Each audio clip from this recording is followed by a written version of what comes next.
दुबकी में मुसल्लह अफराद का मुकामी कोयला कानों पर हमला। पुलिस हुकाम का कहना है 20 कारकुन जामबाह का 7 जख्मी हो गए। DHQ अस्पताल इंतजामिया का कहना है कि अब तक 20 अफराद की लाशें अस्पताल आ चुकी।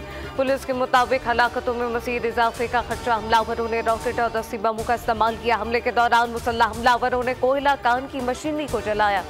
वज़ीर आला पंजाब मरियम नवाज की मुसम्मत सोगवार खानदानों से इज़हार हमदर्दी।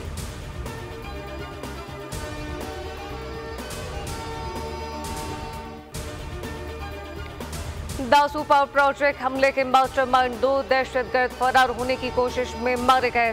तर्जुमान CTD के मुताबिक दहशतगर्दों को थ्रेट अलर्ट की बुनियाद पर साहिवाल जेल से मुंतकिल किया जा रहा था।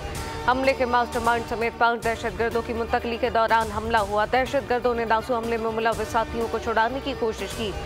हलाक दहशतगर्दों के 3 साथी दूसरी वैन में होने की वजह से महफूज रहे। दासू हमले में मुलव्वस दहशतगर्दों को अदालत सजा मौत सुना चुकी थी।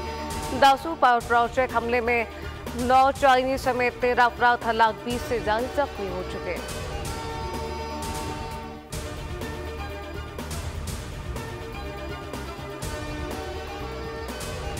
इस्लामाबाद एयरपोर्ट की आउटसोर्सिंग के लिए बोली दहिंदा को शिरकत की इजाजत न देने का मामला। बोली न्यूज की खबर पर वज़ीर आज़म शहबाज शरीफ का एक्शन। बोली दहिंदा की शिकायत पर नोटिस लेते हुए मामले की तहकीकात के लिए आला सतह की कमेटी बना दी।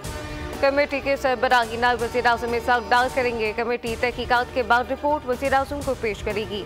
इस्लामाबाद एयरपोर्ट की आउटसोर्सिंग की बिड को रोकने और फौरी तौर पर नया टेंडर देने का मामला मुतालबा किया गया। बोल न्यूज ने एयरपोर्ट की आउटसोर्सिंग में यकसा मौके न मिलने का मामला उठाया था।